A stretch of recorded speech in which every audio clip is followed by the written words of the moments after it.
The world of Zelda is filled with dark events and villains that want to destroy the world. And in some instances, they succeed. For example, the famous Downfall timeline. This is an alternate universe where Ganondorf won and multiple games are set in this world.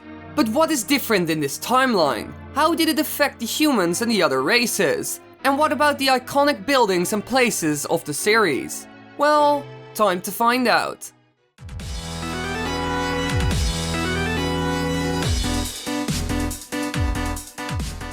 The Downfall timeline is an alternate continuation in which Link is defeated by Ganondorf during the final battle of Ocarina of Time. After this, Ganondorf obtains all 3 pieces of the Triforce. But, led by Princess Zelda, the people of Hyrule manage to seal Ganon and the Triforce into the Sacred Realm.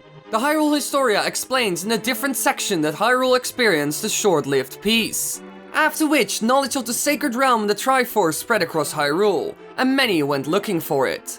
However, the Sacred Realm had become the Dark World, under control of Ganondorf, and evil stemmed from the entrance. The King of Hyrule orders the 7 sages to seal the entrance to the Sacred Realm. Protected from the evil forces by the Knights of Hyrule, they succeed. These events cover the imprisoning war. It is not explicitly stated whether or not these events are the same as the sealing of Ganon, which I just mentioned, or a separate occurrence. After this, the events of the first game in the timeline, A Link to the Past, happen. So Ganon got all the Triforce pieces and probably ruled over Hyrule for some time, since it was never really said when Zelda and the people sealed him away. Let's start with taking a look at what happened to the humans and the other races of Hyrule. What changed after Ganon's rule? First up, the Gorons. In Ocarina of Time, they live on Death Mountain in their very own city, called Goron City. But in A Link to the Past, they are nowhere to be found. Death Mountain doesn't show any sign of Goron life. The mountain is inhabited by Tektites, dead rocks and boulders, and you need the king's permission to enter the mountain. Even if we look at the other games in the timeline, then we see that they are nowhere to be found. We only see them in Ages and Seasons, but those games aren't set in Hyrule. Ganondorf must have completely wiped them out and destroyed their home on Death Mountain. But why? Well, the Gorons are allies of the Hylians, and overall the Gorons could supply the kingdom with weapons and are very strong fighters. So maybe they helped out the Hylians with sealing away Ganon, and had to sacrifice themselves in order to save the kingdom. Since the Gorons would make short work of most of Ganon's minions, and their base on the mountain is great for warfare purposes. It would be smart to take them out since they can create very powerful blades like the Big Goron Sword, are powerful warriors, and have a great base.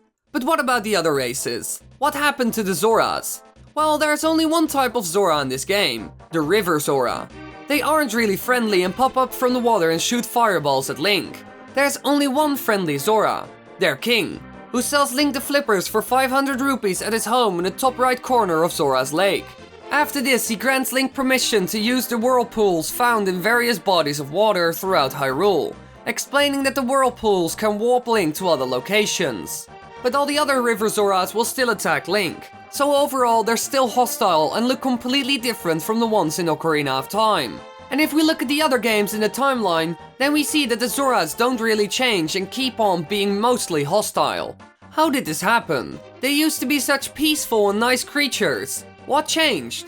Well, it should be noted that all instances of River Zora appearing within the games occur within the Hyrule's Decline branch of the official timeline, with exception to the Legend of Zelda Four Swords Adventures, while only the peaceful humanoid Zora appear in the other branches, as well as before the timeline split. As such, it is possible that the existence of River Zora was a result of Ganon's influence upon Hyrule, following the defeat of the Hero of Time, or else a change forced upon the Zora by Aghanim prior to the events of The Legend of Zelda A Link to the Past, similar to the Hyrule Guards. So did Ganon influence the Zoras with dark magic, for example, and transformed them into hideous monsters? Well, they did change all of a sudden, and throughout the entire timeline most River Zoras are seen as evil. Another possibility is that the relations between the Zora and the King of Hyrule declined some point around or following the imprisoning war, explaining the River Zora's hostility in the first 3 Zelda games. Following Ganon's defeat in A Link to the Past, it is possible that relations between the royal family of Hyrule and the Zora have improved, explaining Auron and her attendants being friendly towards Link. Though the theft of Auron's smooth gem by the shady guy, and Auron's disappearance following her capture by Yuga, may explain why a majority of River Zora and the Link Between Worlds remain hostile towards Hylians, attacking them over the anger of the theft and possibly because they blame the Hylians for Auron's disappearance. So either Ganon transformed them with dark magic into evil river monsters, or the relationship between the Hylians and the Zora declined. But this wouldn't explain why they look so different all of a sudden, so it could also be a combination of both. Now what about the Hylians? What happened to their huge kingdom after Ganondorf took over?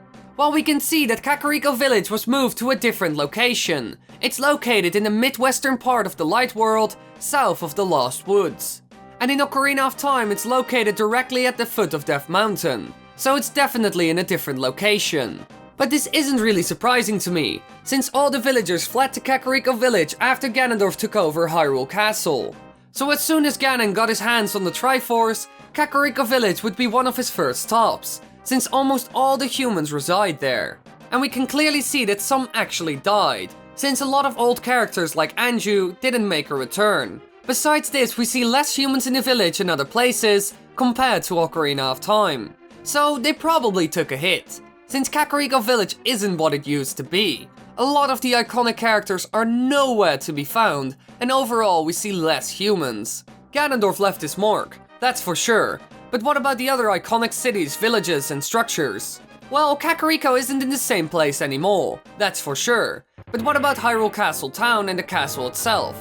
In A Link to the Past, Hyrule Castle is situated in the middle of Hyrule, and in Ocarina of Time it's north of Hyrule Field, so it's not really in the center anymore.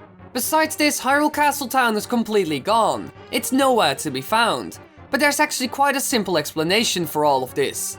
In Ocarina of Time, 7 years after Ganon took over Hyrule Castle, it's shown to have been completely destroyed after his rise to power, and replaced with Ganon's castle, his own dark seat of power. And this is even before he had all the Triforce pieces and defeated Link, and the town is completely destroyed. Some of the inhabitants were able to escape to the nearby Kakariko Village, and the ruined city became infested with re-deads. So it was doomed from the beginning, and this would have only been worse after Ganon got to full power. The castle and town would have ended up being completely destroyed, and they built a replacement in the middle of Hyrule. This most likely also happened in Twilight Princess. But what about the Holy Temple of Time, the place where the Blade of Evil's Bane lies? While the sword rests in the Lost Woods of northwestern Hyrule, there are many fake swords in the forest, and the real one is in a grove. In the grove there is a pedestal with a massive sword in it, and an ancient Hylian text inscribed on it which says, "The hero's triumph on Cataclysm's eve wins 3 symbols of virtue. The master sword he will then retrieve, keeping the knight's line true." So things changed a little bit. The Temple of Time was probably destroyed together with the castle and town, and they ended up moving the location of the sword since the Temple of Time wasn't built in the Lost Woods. Now some people would suggest that Hyrule Castle could have been located in the same spot as the Lost Woods. We see something similar to this in Twilight Princess. In this game there are clear hints that the Sacred Grove could have been old Hyrule Castle town from Ocarina of Time, but in A Link to the Past this doesn't fit. There are no signs or remains of old buildings or anything, it's just a misty forest. So it doesn't seem like this is the location of the Temple of Time from Ocarina of Time, which means that they moved it. Or there's such a big time gap between A Link to the Past and Ocarina of Time that all the traces of the castle, town and temple disappeared. But the weird thing is, we only see the Master Sword in 2 games of the timeline, A Link to the Past and A Link Between Worlds. So they probably forgot about it or something. We don't see it in Zelda 1 or 2, while the enemy is still Ganon. So that's a bit weird, but it ended up being kept in a forest, which isn't an ideal place for storing such a weapon.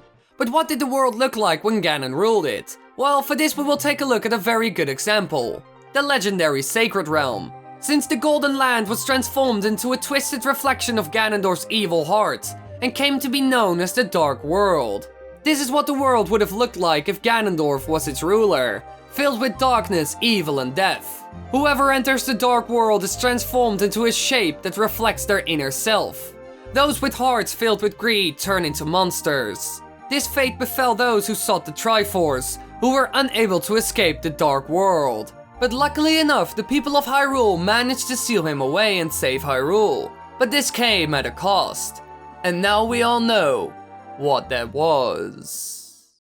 Alright everybody, we hit 45,000 subscribers, and I just want to say thank you. I put my heart and soul into this channel, and I put a lot of time into it, so it's good that everybody likes it and supports me with it. Thank you. Mwah!